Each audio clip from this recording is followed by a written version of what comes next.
அனைவருக்கும் வணக்கம். ஸ்ரீ ஜிஆர் மாமா இந்த திருத்தல தரிசனம் அப்படிங்கிற தலைப்புல அபூர்வமான கோவில்கள், ரொம்ப அறியப்படாத கோவில்கள் அப்படின்னு நிறைய திருக்கோவில பத்தி சொல்லணும். ஒருவேளையான எல்லா கோவில்லையும் விளக்கு ஏற்றப்படணும் அப்படிங்கிற ஒரு மேன்மையான நோக்கத்தோடு ஆரம்பிக்கப்பட்ட எபிசோட்ஸ் இது. இன்றைய தினம் நான் இந்த பெரிய வரிசையில திருத்தல தரிசனம்ங்கிறது ஒரு பெரிய உலகம் போன்றது. எப்படி உலகத்தை நடந்து அளந்துட முடியாதோ அப்படி கோவில்களையும் அளந்து கணக்கு பண்ண முடியாது இல்லையா? திருமணஞ்சேரி உத்வாகநாத சுவாமி கோவில். திருமணஞ்சேரினாலே நமக்கு தெரியும், திருமண தோஷம் போக்கக்கூடிய ஸ்தலமா இருக்கு இந்த திருமணஞ்சேரி உத்வாகநாத சுவாமி கோவில்.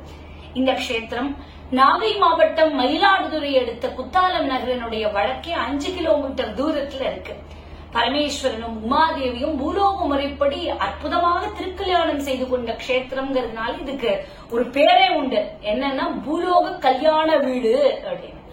திருநாவுக்கரசரும் திருஞான சம்பந்தரும் போற்றி புகழ்ந்து பாடிய புண்ணிய கஷேத்திரம் இது. இறைவனும் இறைவியும் திருமணஞ்சேரியில கோவில் கொண்டுள்ள அந்த கதை சொல்லி பாடாது.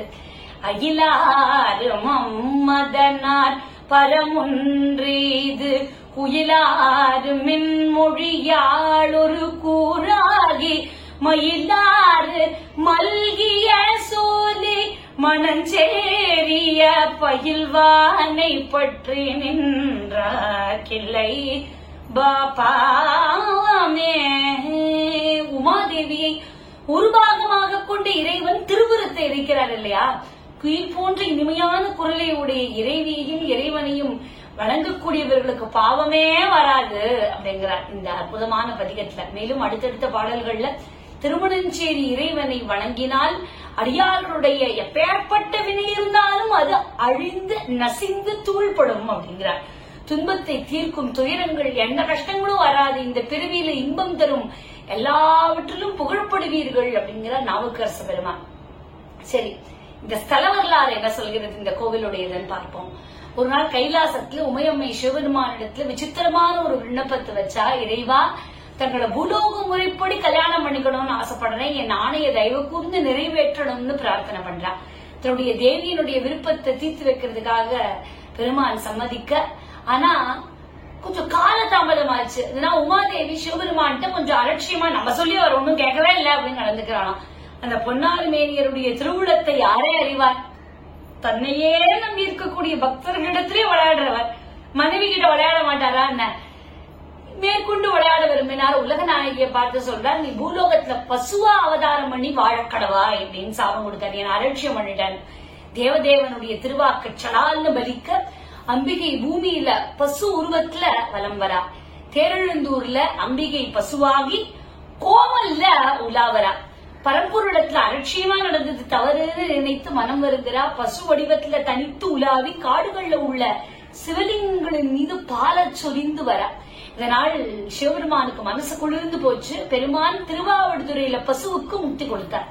இந்த நிலையில திருத்தி அப்படிங்கிற இடத்துல பரத்வாஜ மகரிஷி ஒரு பெரிய யாகம் பண்றார். இந்த யாக குண்டத்துல சிவபெருமானுடைய அருளால உமையம்மை தோன்றா. பரத்வாஜ மகரிஷி தெய்வாம்சம் மிக்க அந்த பெண்ணை தன்னுடைய மகளாக வளர்க்கிறார். பருவ வயசு வந்த உடனே இந்த பெண்ணுக்கு மாப்பிள்ளை தேடுறார்.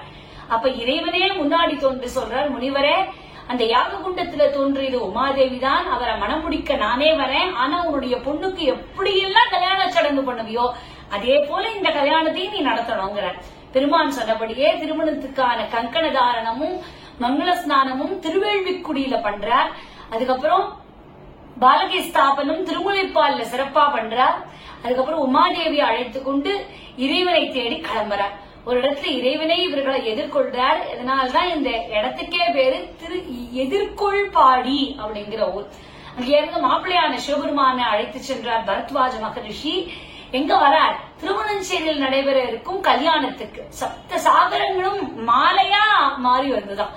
நவகிரகங்களும் வந்து சேர, தேவர்கள் முனிவர்கள்லாம் வர, எல்லாருடைய முன்னிலையிலும் இறைவனுக்கும் இறைவிக்கும் திருக்கல்யாண மகோத்சவம் பரத்வாஜ மகரிஷியாலேயே பண்ணி வைக்கப்பட, இதனால அந்த இடத்துக்கே பேர் திருமணஞ்சேரி அப்படின்னு வந்தது.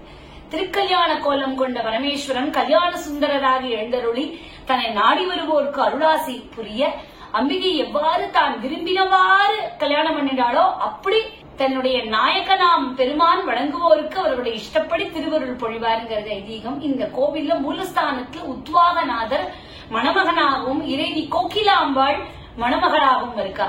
ஆலயத்தினுடைய தெற்கு பிரகாரத்துல மணமக்களா திருமண கோலத்துல கோகிலாம்பாள் உடனுரை கல்யாண சுந்தர பெருமானா இருக்க, கல்யாண சுந்தரர் மாப்பிள்ள கோலத்துல கம்பீரமா நிற்க, மணப்பெண் கோலத்துல கோகிலாம்பாள் சுவாமியினுடைய பாதத்தை பார்த்த வண்ணம் வெட்கப்பட்டு இருக்கிறத பாக்குறதுக்கு காண கண் கோடி வேண்டும். வடக்கு பிரகாரத்துல துர்கை அம்மனுக்கு, இடப்புறத்துல மங்கள ராகு பகவான் பூர்வ சரீரத்தோட அருள்பாலிக்க, கல்யாண சுந்தரர் கோகிலாம்பாளுக்கு மாலை சாற்றி வழிபட்டால் சகல தோஷங்களும் நீங்கி விரைவில் கல்யாணம் வருங்கிறது ஐதீகம். தினமும் கோவில்ல உஷத்காலம், காலசந்தி, உச்சிக்காலம், சாய் ரக்ஷ, 2ஆம் காலம், அர்த்தஜாமம் 6 கால பூஜைகளும் தப்பாமல் நடக்கிறது. மாத விழாக்களும் உண்டு. ஆழ்விழா சித்திர மாசம் பூர நட்சத்திரத்துல சுவாமிக்கு திருக்கல்யாண மகோத்சவம் நடக்கும். மேலும் பூர நட்சத்திர தலமாகவும் இந்த கஷேத்திரம் இருக்கு. ராகு பகவானுடைய வேண்டுகோளின்படி சிவபெருமானவருக்கு முழு உருவ தோற்றம் வழங்கி கல்யாண கோலம் காட்டினதுனால இங்கு மங்களநாயகனா ராகு பகவான் இருக்கார். வெள்ள வேஷ்டி அணிந்து அபயஹஸ்தத்தோட வடக்கு திசையில குபேரஸ்தானத்துல மகாவிஷ்ணு ஸ்தானத்துல நின்ற கோலத்துல அப்படி கம்பீரமா அருள்பாலிக்க, நடை திறந்திருக்கக்கூடிய நேரம் காலம்பரை 7 மணிலேருந்து 1:30 மணி வரைக்கும், மறுபடியும் 3 மணிக்கு ஆரம்பிச்சா 8 மணி வரைக்கும். அவசியம் திருமணஞ்சேரி பெருமான தரிசனம் செய்வோம், இகபரம் அவருடைய அருளால் பெறுவோம்.